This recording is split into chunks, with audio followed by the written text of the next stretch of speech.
귀한 찬양 감사합니다.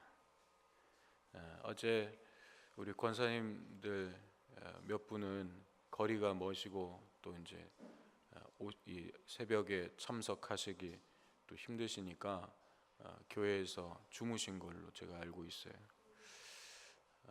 제가 그 모습을 보면서 참 우리 어른들의 신앙은 이런 건데, 말하자면 내가 여러 가지 상황상 참석할 수 있는 이유를 먼저 생각하는 게 아니고 그 속에서 내가 어떻게 하면 참석할 수 있을 것인지를 먼저 찾아보는, 그래서 어떻게든 그 자리에 내가 있으려고 하는 그 마음들, 그것이 이 나라 한국 교회를 지금까지 지켜온, 세워온 귀한 믿음이라 그런 생각이 들었습니다. 우리 어른들의 귀한 찬양 감사합니다. 오늘 이 아침에 우리가 함께 묵상할 말씀은 예수님의 가상칠언 중 두 번째 말씀인 오늘 내가 나와 함께 낙원에 있으리라 하는 말씀입니다.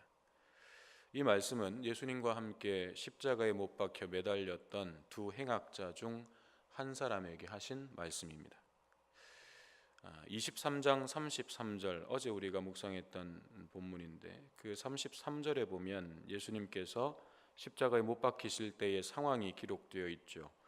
거기에 행악자 두 사람이 예수님을 중심으로 좌우에 함께 못 박혔습니다. 하나는 좌편에, 하나는 우편에.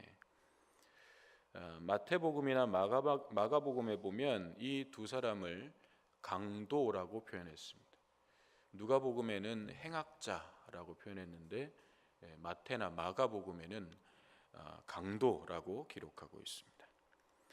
그런데 강도라고 표현했다고 해서 단순히 물건을 빼앗고 훔친 정도의 죄를 지은 것은 아님을 우리가 분명히 또 알 수 있습니다. 왜냐하면 이 두 사람이 어떤 죄를 지었는지 그건 정확하게 알 수는 없지만 이들이 받고 있는 십자가형이 그들이 지은 죄에 대해서 말해주고 있기 때문입니다.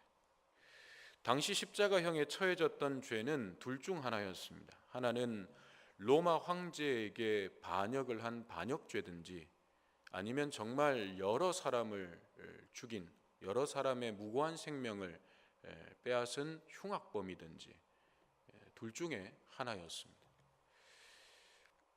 그 외에는 거의 십자가형에 처해지는 일이 없었습니다. 왜냐하면 십자가형이 그 당시의 기준으로도 너무나도 잔인한 처형 방법이었기 때문에, 그래서 로마 사람들이나 그 출신이 아니더라도 이방인들 가운데서 사도 바울처럼 로마의 시민권을 가지고 있는 사람들에게는 그들이 아무리 큰 죄를 지어도 십자가형은 처하지 않았어요. 그만큼 십자가형은 잔인하고 고통스러운 처형 방법이었습니다.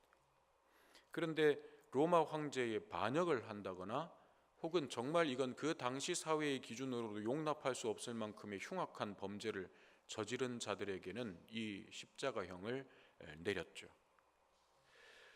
성경에서 이들을 강도 혹은 행악자라고 표현한 것을 보면 이들이 로마를 향해서 유대의 어떤 독립을 위해서 로마에 대항해서 그렇게 싸웠던, 우리나라로 치면 옛날에 일제시대에 우리의 독립을 위해서 싸우셨던 독립투사들, 독립운동가들, 그분들처럼 그런 의로운 일을 하다가 로마에게 반역자로 찍혀가지고 십자가형을 그렇게 당한 사람들은 아니었을 것으로 보여집니다. 그렇다면 결국 이 두 사람은 십자가형을 받아야 할 만큼 큰 죄를 지었던 흉악범들이었다라는 결론을 우리가 내릴 수 있게 되는 거죠. 그런데 예수님과 함께 십자가에 못 박혔던 이 흉악범들과 예수님 사이에 무슨 일이 있었기에 예수님께서 그중 한 사람에게 오늘 네가 나와 함께 낙원에 있으리라 라고 말씀하신 것인가? 우리가 내용을 살펴보기 전에 먼저 주목해야 할 것은 예수님께서 이 두 행악자들 사이에 못 박혀 계셨다는 거예요. 예수님이 가운데 계시고 좌우에 두 행악자가 십자가에 못 박혀 있었던 이 상황, 이 장면에 먼저 우리가 주목을 좀 해야 됩니다. 왜 하필 예수님께서 두 명의 흉악범 사이에서 못 박히셨는가 하는 거죠. 물론 예수님이 십자가에 달리실 그날 하필 두 명의 행악자가 그날 사형되는 날이었고, 그래서 같이 그 골고다 언덕에 못 박혔다, 우연이었다, 그렇게 말할 수도 있을 것입니다. 그런데 어제 말씀드렸듯이 이 십자가 사건은 예수님의 생애에 있어서 절정이었어요. 가장 절정의 순간입니다. 그리고 이 십자가 사건은 구약에서부터 하나님께서 말씀하신 대로 정확하게 이루어지고 있는 하나님의 약속의 말씀이 완전히 성취되고 있는 사건이었어요.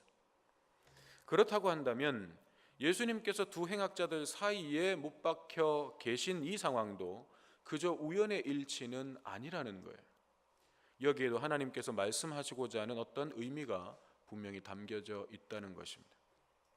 어제 우리가 살펴보았던 첫 번째 말씀에도 보면 이전까지 죄 사함을 선포하셨던, 그냥 바로 네가 죄 사함을 받았느니라 라고 선포하셨던 그 예수님께서 십자가상에서 하나님 아버지께 죄 사함을 위한 기도를 드리고 간구하셨던 것은 예수님께서 자기 백성들과 똑같이 되셨다라는 의미라고 말씀드렸죠. 죄가 없으시다는 이 한 가지 사실만 빼고는 자기 백성들과 우리와 똑같은 그런 육신과 감정을 가지고 십자가에 그때 매달려 계셨던 거였어요. 그래서 예수님도 십자가에서는 하나님을 향해서 죄사함을 간구하실 수밖에 없는 그런 자리였던 거죠.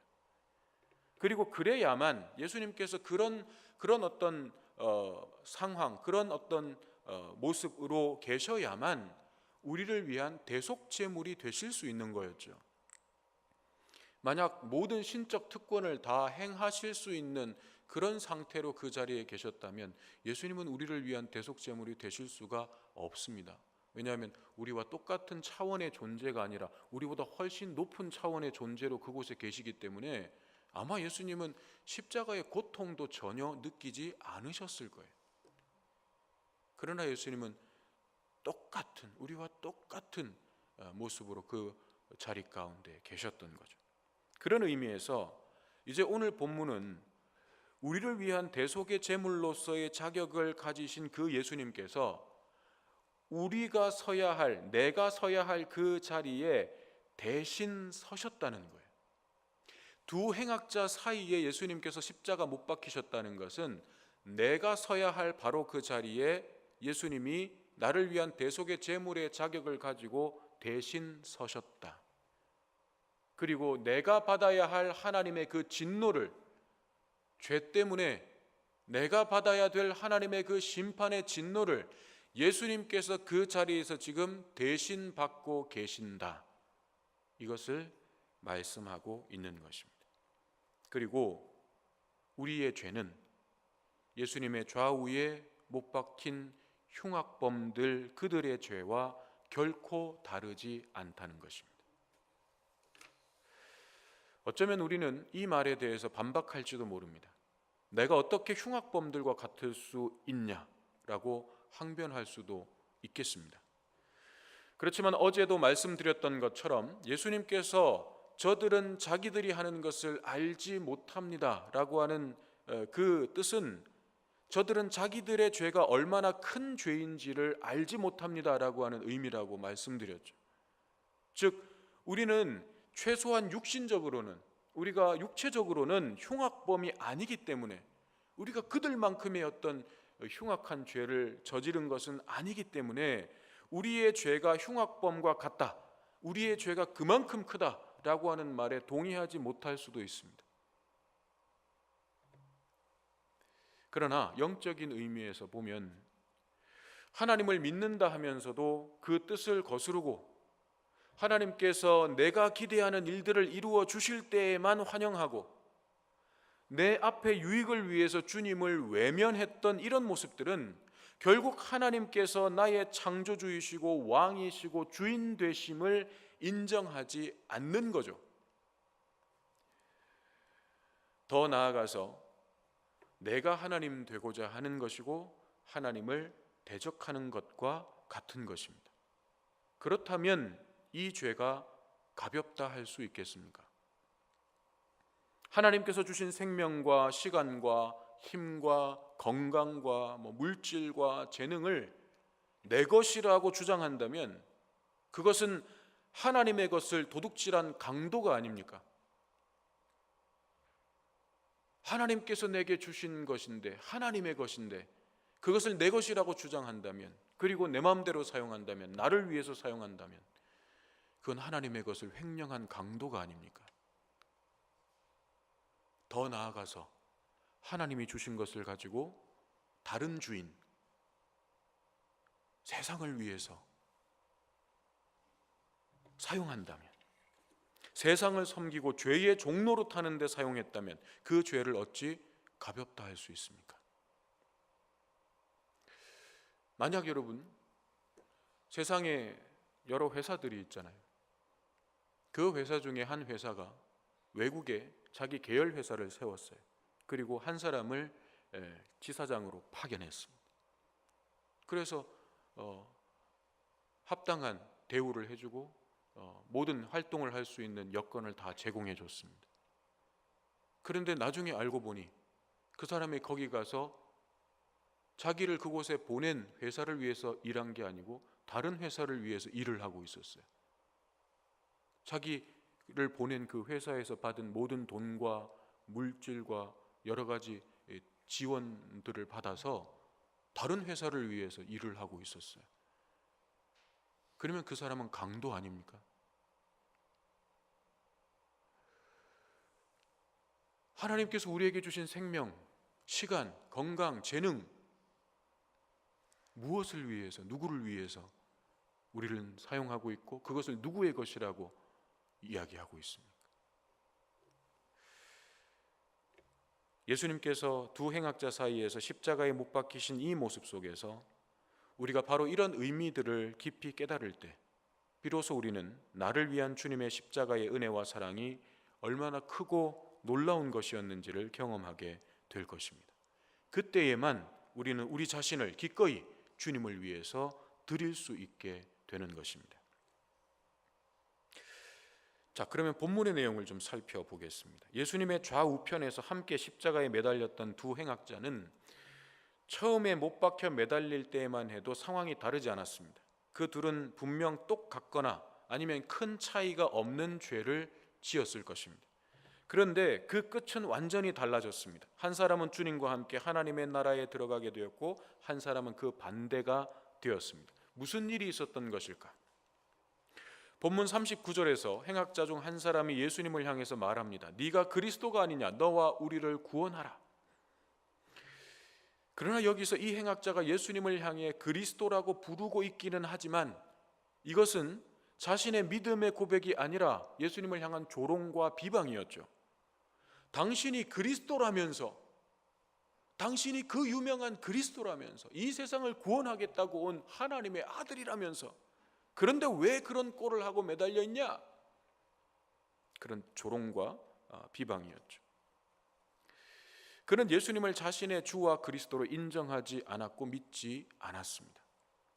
그러나 반대편에 달려있던 행악자의 반응은 달랐습니다. 40절 41절 말씀입니다. 그 사람을 꾸짖어 이르되 내가 동일한 정죄를 받고서도 하나님을 두려워하지 아니하느냐? 우리는 우리가 행한 일에 상당한 보응을 받는 것이니 이에 당연하거니와 이 사람이 행한 것은 옳지 않은 것이 없느니라. 그리고 나서 예수님께 당신의 나라에 임하실 때에 나를 기억해 주십시오 라고 간구했습니다. 마태복음에 보면 이 두 사람이 둘 다 예수님을 비방하고 욕했다고 기록하고 있습니다. 그렇다면 아마도 이 사람도 처음에는 예수님을 조롱하고 비방했다가 어느 순간 예수님을 알아보았고 자기의 죄와 형벌받음을 당연한 것으로 인정하게 된 것으로 볼 수 있습니다. 그것은 자기와 똑같은 극심한 고통 속에 있었으면서도 아버지 저들을 사하여 주옵소서, 자기들이 하는 것을 알지 못함이니이다 라고 기도하는 예수님의 그 첫 번째 말씀을 듣고 난 뒤가 아니었을까 생각됩니다. 자신들이 분노하고 저주하면서 그 육체의 고통에 몸부림칠 때 옆에 매달려 계셨던, 자기들과 똑같은 상황 속에 매달려 계셨던 예수님께서는 자신을 죽이고 있는 자들, 자신을 십자가에 못 박은 자들을 용서하시고 죄를 또 사해 주실 것을 하나님 아버지께 간구하는 소리를 이 행악자는 들었던 거죠. 그리고 예수님을 알아본 그는 예수님께 간구했습니다. 당신의 나라에 임하실 때에 나를 기억하소서. 차마 나를 구원해 달라는 말은 할 수 없었습니다. 왜냐하면 자기가 살아왔던 인생이 있었기 때문에, 자기가 저질렀던 그 죄가 있었기 때문에. 그래서 그저 나를 기억해 주십시오. 다시 말하면 나를 불쌍히 여겨 주십시오 라고 하면서 주님의 긍휼만을 구할 뿐이었습니다. 그런데 이것이 두 사람의 인생의 마지막 결말을 완전히 다르게 만들어 버렸습니다. 한 사람은 예수님과 함께 하나님의 나라에, 한 사람은 심판과 멸망으로 그 인생이 끝나게 된 거죠. 여기서 다시 한번 저는 예수님을 사이에 두고 좌우편에 달렸던 이 행악자의 모습이 우리에게 던져주는 메시지가 또 하나 있다고 생각됩니다.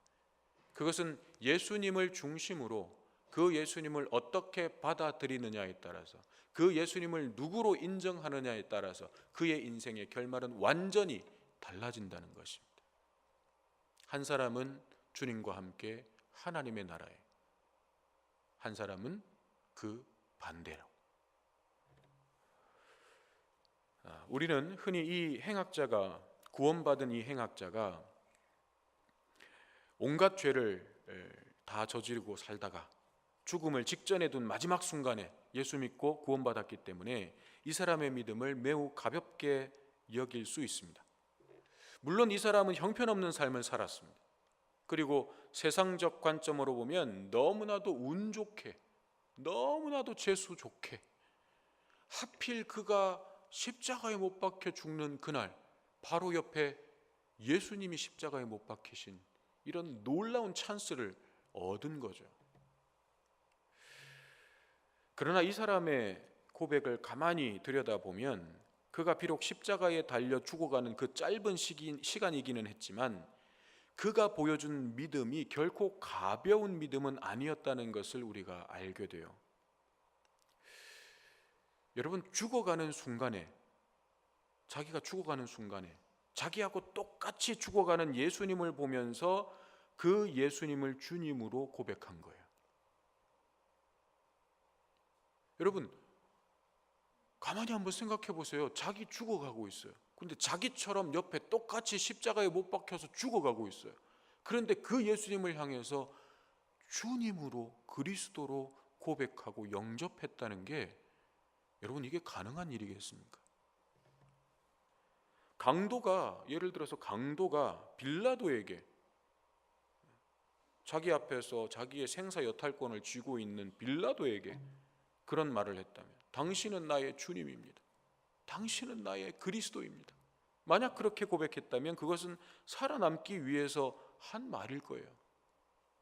그러나 함께 죽어가는 예수님께 그런 고백을 했다는 것은 그의 심령에 얼마나 놀라운 변화가 지금 일어나고 있는지를 보여주고 있는 거죠. 이 구원받은 행악자의 고백은 절대로 값싼 고백이 아니었고 그가 받은 구원은 절대로 값싼 구원이 아니었습니다. 제자들은 지난 3년 동안 예수님의 최측근에서 예수님의 모든 행적을 보았습니다. 그러나 십자가 사건 앞에서 제자들은 예수님을 외면했습니다. 그러나 그런 제자들이 버린 예수님의 진실을 단지 몇 시간 같이 있었을 뿐이고, 그것도 죽음의 자리에서 위대한 가르침을 받거나 기적을 본 것도 아니고 예수님과 심도 깊은 대화를 해본 것도 아닌데, 이 행악자는 예수님께서 누구인지를 깨달았다는 거예요. 이게 사람의 힘으로 가능하겠습니까? 바요나 시모나 내가 복이 있도다. 이를 내게 알게 하니는 혈육이 아니요 하늘에 계신 내 아버지이시니라. 그 은혜가 오늘 이 십자가의 강도에게도 임했던 거예요. 그리고 그분 앞에 진실한 마음으로 자신의 죄를 인정하고 자기는 이렇게 형벌을 받아 죽는 것이 합당하고 당연하다는 고백을 하고 있는 거예요. 내가 이 자리에서 나의 죄에 대해서 이 형벌을 받는 것은 합당하고 지극히 당연한 것입니다. 이 고백이 이 구원받은 행악자에게는 있었어요.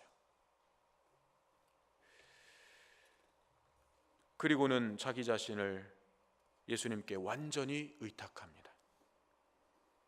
당신의 나라에 임하실 때에 나를 기억해 주십시오. 자신의 의지를 완전히 버립니다. 그리고 온전히 주님만 의지합니다. 바로 여기가 구원의 출발점이고 회개와 믿음의 목적지입니다. 때때로 하나님의 구원은 전혀 의외의 사람에게서 발견됩니다. 그러나 그것은 이 구원이 인간의 그 어떤 노력이나 공로나 의로움이 아닌 전적인 하나님의 주권과 은혜로 되는 것임을 보여주시는 하나님의 메시지입니다. 행악자들 사이에서 십자가에 매달려 계신 주님을 보면서 그 자리가 본래 나의 자리였음을 깨달을 때 우리는 주님의 십자가의 은혜와 사랑을 더 깊이 경험하게 될 것입니다. 오늘 저와 여러분은 분명 저 십자가상에서 구원받은 행악자보다는 훨씬 나은 삶을 살고 있죠. 그러나 우리의 본질에 있어서는 저 행악자나 다르지 않다는 것을 인정하고 보게 되기를 바랍니다. 그리고 그 참담함 속에서 오직 하나님의 긍휼에만 우리 자신을 온전히 던지게 되기를 바랍니다. 그래서 오늘 나의 삶이 주님과 함께하는 낙원, 하나님 나라가 되고 영원한 하나님의 나라도 상속받는 복된 하나님의 자녀들 되시기를 주님의 이름으로 축원합니다. 기도하겠습니다.